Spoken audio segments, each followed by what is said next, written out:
Hello दोस्तों, मैं चित्रांशु द्विवेदी एक बार फिर से स्वागत करता हूं आपके अपने YouTube चैनल क्रेजी एग्रोटेक्स पर। आज मैं आपको बताऊंगा वृत्तीय त्वरण के बारे में। कल मैंने आपको वीडियो में बताया था वेग और त्वरण के बारे में। चलिए आज मैं आपको बताता हूं इसके बारे में कुछ इम्पोर्टेंट बातें जो कि एग्जाम पर्पज के लिए बहुत ही इम्पोर्टेंट है। वृत्तीय त्वरण को इंग्लिश में ग्रेविटेशनल एक्सीलरेशन कहते हैं।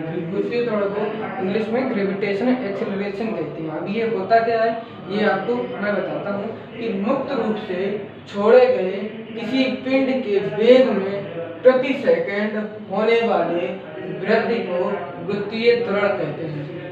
मुक्त रूप से अगर कोई पिंड मुक्त रूप से किसी ऊंचाई से छोड़ा जाता है तो वह नीचे गिरने पर उसके वेग में, जब वो ऊपर से नीचे की ओर आता है तो उसके वेग में जो वृद्धि होती है उसी को वृत्तीय त्वरण कहते हैं। या उसके वेग में जिस कारण वृद्धि होती है उसे वृत्तीय त्वरण कहते हैं। जैसे कि माना ये एक बिल्डिंग है, यहाँ से हमने एक गेंद को फेंका तो इसका प्रारंभिक वेग u बराबर 0 हो जाएगा। अब जब हम इसको छोड़ दिया, मैंने मुक्त रूप से छोड़ दिया तो ये नीचे की ओर आने लगी। इसकी हर पॉइंट पे इसका वेग कुछ ना कुछ वेग में, इसके वेग में वृद्धि होगी। अब जिस कारण इसके वेग में वृद्धि होती है ये कुछ होगा, u बराबर हो जाएगा 0 प्लस b1, ऐसे u बराबर 0 प्लस b2, मतलब कुछ ना कुछ वृद्धि होती रहेगी इसके वेग में। और जिस कारण इसमें जो वृद्धि होती है उसी को वृत्तीय त्वरण कहते हैं। और वृत्तीय त्वरण अब आगे आइए मैं बताता हूँ वृत्तीय त्वरण के बारे में कुछ इंपॉर्टेंट बातें। वृत्तीय त्वरण होता है, वृत्तीय त्वरण इसका मान 9.8 मीटर प्रति सेकंड होता है। इसका मान कितना होता है? 9.8 मीटर प्रति सेकंड। दोस्तों, अगर हमें इससे मतलब नहीं है कि वस्तु कितनी भारी है, कितनी ऊंचाई से फेंकी जा रही है या कितना क्या उसमें है। अगर वस्तु मीनार इतनी कितनी चाहे ऊंची हो चाहे छोटी हो, चाहे वस्तु गेंद हो या यहाँ से गेंद फेंकी गई या गेंद हो या कुछ और हो, ठेला फेंको कुछ भी हो, उस पे जो वृत्तीय त्वरण का बल लगेगा वो है 9.8 मीटर प्रति सेकंड स्क्वायर का ही लगेगा। चाहे वस्तु का वेट जो हो वो 1 किलोग्राम हो, चाहे 1000 किलोग्राम हो और चाहे 0.1 ग्राम हो, 0.1 ग्राम हो, पर उस पे जो वृत्तीय त्वरण लगेगा वो 9.8 मीटर प्रति सेकंड स्क्वायर का ही लगेगा। अब आइए आगे आपको बताते हैं कि वृत्तीय त्वरण का मात्रक क्या होता है। तो मेरे दोस्तों, वृत्तीय त्वरण का मात्रक मीटर प्रति सेकंड स्क्वायर होता है। इसकी विमा अब मोस्ट इम्पोर्टेंट है, इसकी विमा क्या होती है? इसकी विमा वही होती है जो त्वरण की होती है। इसकी विमा 10⁻⁻²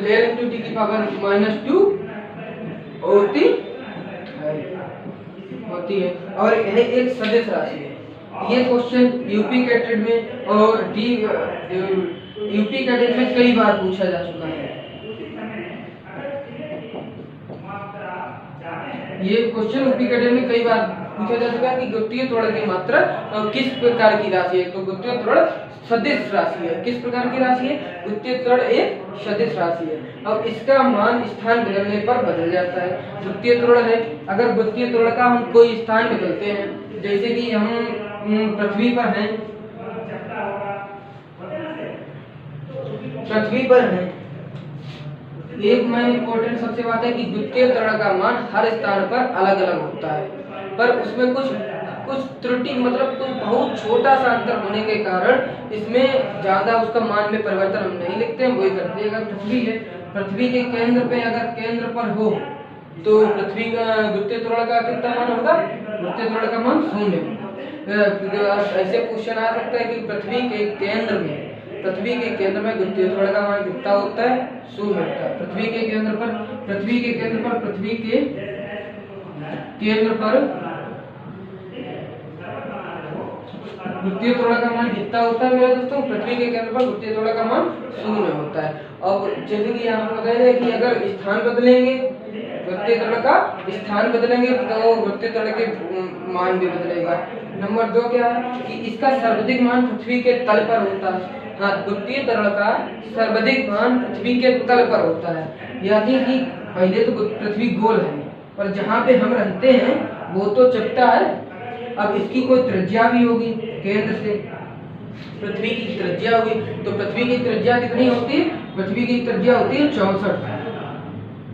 6400 किलोमीटर। 6400 किलोमीटर पृथ्वी की त्रिज्या कितनी होती है? 6400 किलोमीटर। यानी कि पृथ्वी की अगर केंद्र पे पूछा जाए, केंद्र कहाँ पे होगा? पृथ्वी का केंद्र पृथ्वी के तल से 6400 किलोमीटर नीचे है। और अगर पूछा जाए कि पृथ्वी का द्रव्यमान सबसे अधिक कहाँ पे होगा, तो पृथ्वी के तल पर गुरुत्वीय त्वरण का मान सबसे अधिक होगा। पृथ्वी के तल पर गुरुत्वीय त्वरण का मान सबसे अधिक होगा। और ऐसा पूछ दिया जाए कि पृथ्वी गुरुत्वीय त्वरण का मान आधा, किस स्थान पर गुरुत्वीय त्वरण का मान आधा हो जाता है, तो किस स्थान पर होगा? यानी कि जब हम आधे, जब केंद्र पर जाएंगे शून्य हो जाएगा।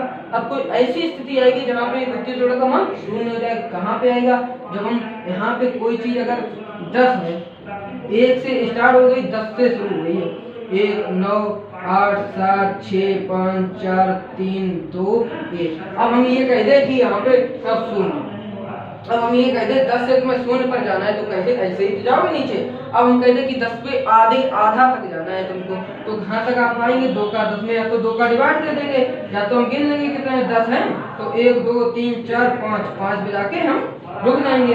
तो आधा कहाँ पे हुआ? यानी कि 10 के आधे पे पहुंच गए तो आधा हो गया।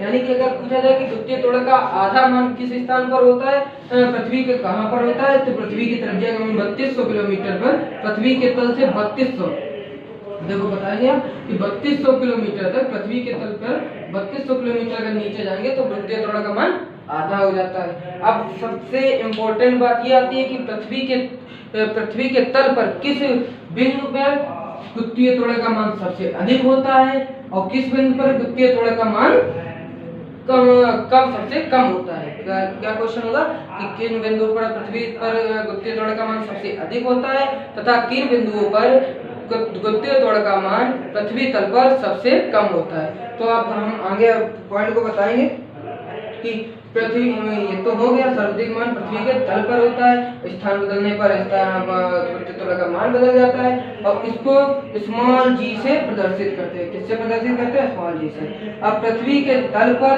जी का मान सबसे कम विषुवत रेखा पर होता है। अब माना कि ये हमारी पृथ्वी है, पृथ्वी गोल ना होके कैसी होती है? अंडाकार होती है। इतनी अंडाकार भी नहीं, इतना यार सही बन है। ये पृथ्वी हो गई, हमने मान लिया कि ये विषुवत रेखा निकल गई है। अब यहाँ पे क्या बताया कि सबसे कम मान कहाँ पर होगा? विषुवत रेखा पर। विषुवत रेखा पर यानी कि जब आप इधर से ध्रुवों, ये कहाँ, ये क्या हो गए? ये दोनों हो गए ध्रुव, ये दोनों ध्रुव हो गए। तो ध्रुव से जब हम विषुवत रेखा की ओर जाएंगे तो गुरुत्वीय त्वरण जी का मान सबसे कम होगा। जैसे इधर पढ़ेंगे विषुवत रेखा की तरफ तो जी होगा वो लेस होता चला जाएगा, यानी कि गुरुत्वीय त्वरण पे जी का मान सबसे कम होता है, सबसे कम होता है। अब जब हम बता रहे हैं कि पृथ्वी तल के विषुवत रेखा पर जी का मान सबसे कम होता है, तो अब आएगा कि सबसे ज्यादा कहाँ पे होगा? जब हम ध्रुवों से विषुवत रेखा की ओर आ रहे हैं तो पृथ्वी का मान सबसे कम हो रहा है। अब जब विषुवत रेखा से ध्रुवों की ओर जाएंगे तो जी के मान में वृद्धि होगी। जब इधर जाएंगे तो जी के मान में वृद्धि होगी, जी के मान में क्या होगा? वृद्धि होगी। ऐसे ही पता लग जाता है कि मतलब जी का मान सबसे कम विषुवत रेखा पर होता है और जी का मान सबसे अधिक ध्रुवों पर होता है। अब मोस्ट इम्पोर्टेंट पॉइंट है जो कि बहुत लोगों को नहीं पता होगा कि जी का मान सबसे अधिक तो विषुवत रेखा पर होता है और सबसे कम होता है ध्रुवों, सबसे अधिक होता है ध्रुवों पर और सबसे कम होता है विषुवत रेखा पर इन दोनों के मान पे विषुवत रेखा और ध्रुवों पर, इन दोनों पे सबसे अधिक किस पे होता है? ध्रुवों पर। कम किस पे होता है? अधिक होता है ध्रुवों पर, इस पे कम होता है, देख सकते हैं कम, इस पे होता है अधिक। क्या होता है, अधिक होता है ध्रुवों पर। अब हम ये पूछ सकते हैं क्वेश्चन कि इन दोनों के मान में अंतर कितना होता है, कि विषुवत रेखा और ध्रुवों पर जो वृत्तीय त्वरण लगता है उसमें कितना अंतर होता है। मोस्ट इंपोर्टेंट क्वेश्चन है, इसमें ध्यान रखिए कि इन दोनों के बीच का जो अंतर होता है वो 0.066 मीटर प्रति सेकेंड स्क्वायर का अंतर होता है। यानी कि अगर तुम कोई वस्तु को ऊंचाई से विषुवत रेखा पर होंगे, अगर ऊंचाई से फेंकेंगे नीचे की तरफ तो इतना वृत्तीय त्वरण के मान में हानि होगी, और अगर ध्रुवों पर होंगे तो इतने की वृद्धि होगी। यही है, तो आज आपको समझ में आया हो। एक बार हम आपका रिवीजन करा देते हैं कि वृत्तीय त्वरण क्या होता है। वृत्तीय त्वरण किसी मुक्त रूप से छोड़े गए पिंड के वेग में प्रति सेकंड होने वाली वृद्धि को वृत्तीय त्वरण कहते हैं। इसका मान 9.8 मीटर प्रति सेकंड होता है। इसका मात्रक मीटर प्रति सेकंड स्क्वायर होता है। इसकी सीमा L/10⁻⁻1 होती है। यह एक सदिश राशि है। इसका मान स्थान बदलने पर बदल जाता है। वह इसका सर्वाधिक मान ध्रुवों पर होता है और इसका सर्वाधिक मान पृथ्वी तल पर होता है। इसका कैपिटल स्मॉल जी का मान सबसे शून्य कहाँ पर होता है, तो कहेंगे स्मॉल जी का मान शून्य पृथ्वी के केंद्र पर होता है। और सबसे अधिक कहाँ पे होता है, और पृथ्वी तल पर होता है। पृथ्वी तल पर सबसे अधिक किस जगह पे होता है, सबसे अधिक किस जगह पे होता है, ध्रुवों पर होता है। और पृथ्वी तल पर स्मॉल जी का मान यानी कि वृत्तीय त्वरण का मान सबसे कम कहाँ पर होता है, तो विषुवत रेखा पर होता है। स्मॉल जी को किससे प्रदर्शित करते हैं, वृत्तीय त्वरण को किससे प्रदर्शित करते हैं, स्मॉल जी से प्रदर्शित करते हैं। और पृथ्वी के तल पर सबसे अधिक कहाँ पे होता है, ध्रुवों पर, और सबसे कम कहाँ पे होता है, विषुवत रेखा पर। धन्यवाद। आपको अगर इसमें कोई प्रॉब्लम हो तो कमेंट सेक्शन में जरूर बताइएगा। इस वीडियो को कमेंट, शेयर एंड लाइक जरूर कीजिएगा।